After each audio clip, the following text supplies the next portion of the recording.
So in this video, I want to just go ahead and give a little bit of an introduction to some of the some biochemistry. So biochemistry is a fairly large field. We're definitely not going to have enough time to cover all of it, but hopefully you'll get a good taste of a lot of the major elements.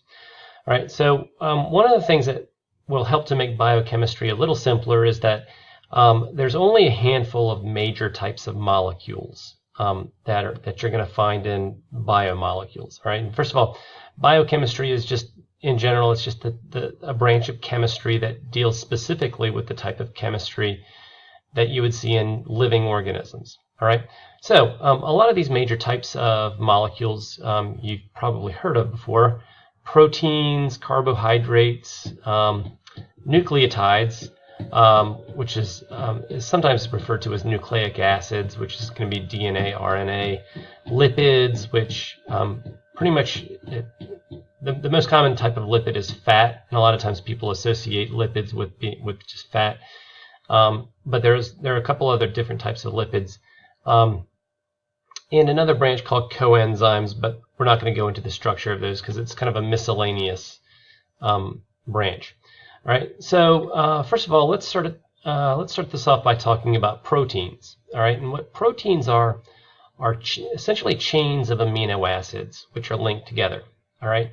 So a lot of times when people think protein, they think muscles, but proteins do a lot. Without proteins, life would not be possible. All right.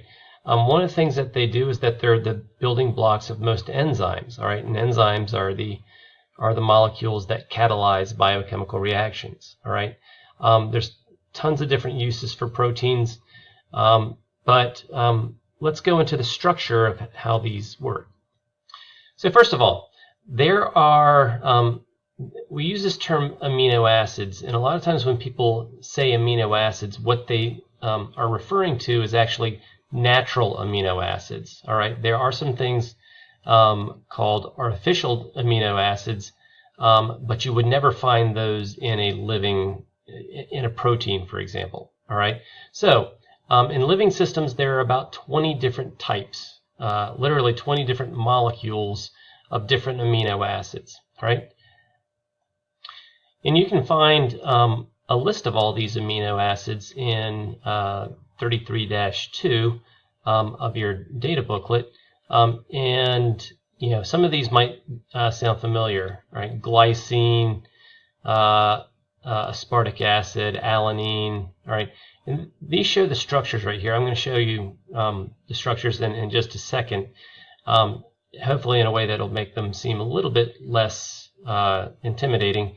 But you can see here, if you counted up all of these things, there's only about 20 of these things, all right?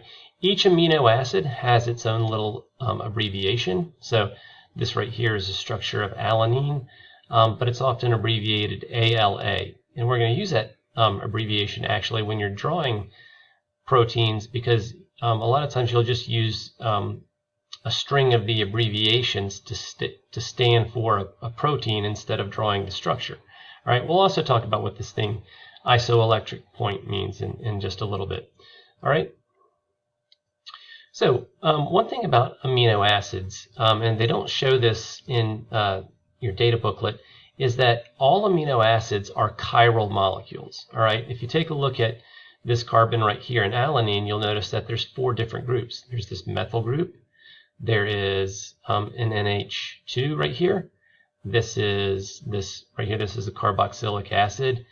And then there's a hydrogen. So there's 4 different groups to this tetrahedral carbon. All right. And if you go through these, like there's the tetrahedral carbon for arginine, there's the tetrahedral carbon for asparagine, there it is for aspartic acid. All right. So these, in your data booklet, these are drawn flat. All right. They don't indicate any stereochemistry in this. All right. But in reality, all of the natural amino acids are what are considered L amino acids. All right. And this is actually kind of an interesting quirk of nature. All right. Because there's no fundamental reason that they all have to have the exact same stereochemistry. But it just happens that in nature, they all have the exact same stereochemistry. And what I mean by that, if I were to draw this generic amino acid. And by the way, the term amino acid, all right, notice on this side, this is an amine, and this right here is a carboxylic acid. All right, every amino acid has those groups. That's where the term amino acid comes from. All right, so so the thing is, what makes the different amino acids different from each other is essentially what's on this R group. All right, so just to get your orientation, there's an amine. It's spaced by one individual carbon. All right, there's a carbon right here. We call this the alpha carbon. All right, so it would be written that way. And then there's the carboxylic acid right here. All right, so what makes the different amino acids different is whatever this R group is. All right, if this is a methyl group, all right, such as right here, that would make that amino acid alanine.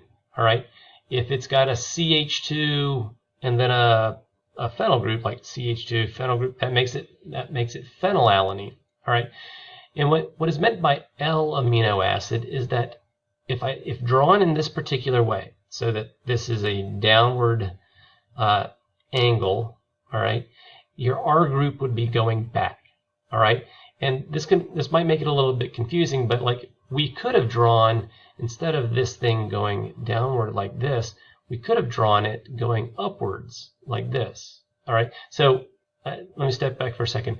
One thing that simplifies the way that you draw these is you generally always draw the amino part of the amino acid on the left and the carboxylic acid on the right. And these structures can get kind of complicated, and it kind of helps things that you always draw things in the same orientation. All right, but the thing is, even if you draw the nitrogen on the left and the carboxylic acid on the right, you could still have a situation like this where this angle goes upwards instead of downwards. All right, and so what ends up happening is that if you draw it upwards for L amino acids, this bond would be coming forward.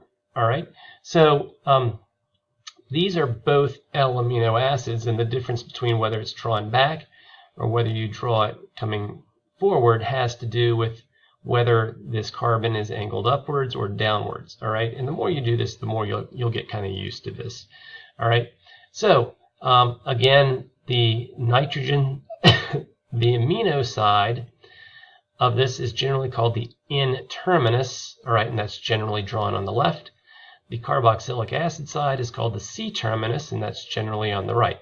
All right, so what's the difference between amino acids and proteins? All right, so first of all, sometimes proteins are going to be long chains of these amino acids linked together. All right, if they're small, you generally call them peptides, but once they get long enough, they would be considered proteins, or sometimes they're called polypeptides. All right, so what I've done here is I've drawn two free amino acids next to each other, and what we're going to do is we're going to link them together. All right, and this is going to happen through what's called a condensation reaction. All right, and this is a generic term, but what happens in a condensation reaction is that you always end up generating a water molecule. All right, when two things get linked together, they're going to end up spitting out a water molecule. All right, so let me use this as an example.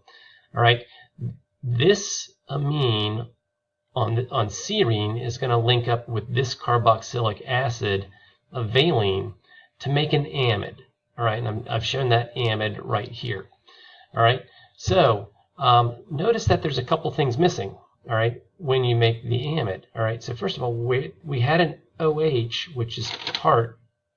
Okay, there's this OH which was part of this carboxylic acid. Notice that's now gone. All right. Also notice that there were two hydrogens on this amine, or on this nitrogen, but there's now only one hydrogen.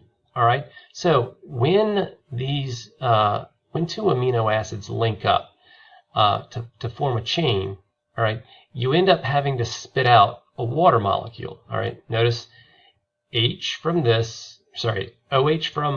carboxylic acid and one of the hydrogens from the amine. All right, so Notice that when you draw this, this is now what you would consider a dipeptide. All right, it's two, which means two amino acids linked together with this amide bond. All right, and I didn't write it here, but when you're talking about amide bonds that link amino acids together, you call that bond a peptide bond. All right, so typically you're going to say peptide bond, but peptide bonds are always going to be amides. All right, and they have a little bit of an effect on how these things can move around. We'll talk about that in a little bit.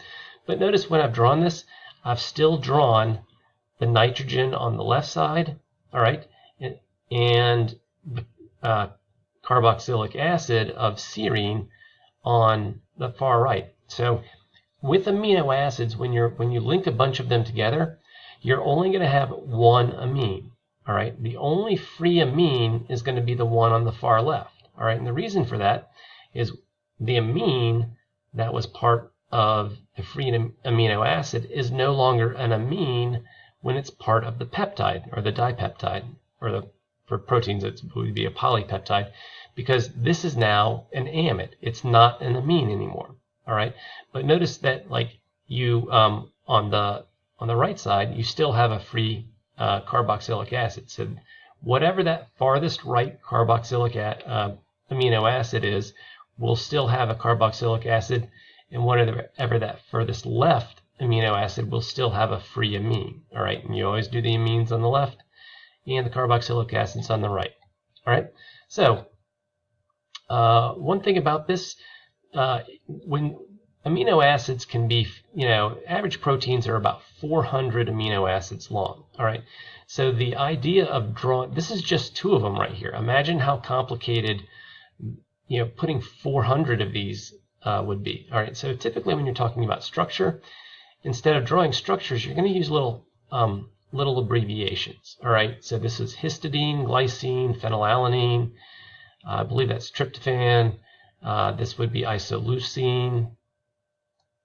And the one thing that makes this a little simpler is the way this is drawn. Since histidine is on the left, you would assume that it's the NH2 of histidine that would be at this end of the molecule, and that with this isoleucine right here, you would assume that its carboxylic acid is right here.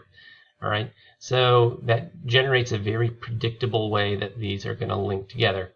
All right, so one thing, this is an important concept with proteins, is there's this thing called, oops, let me go back up here.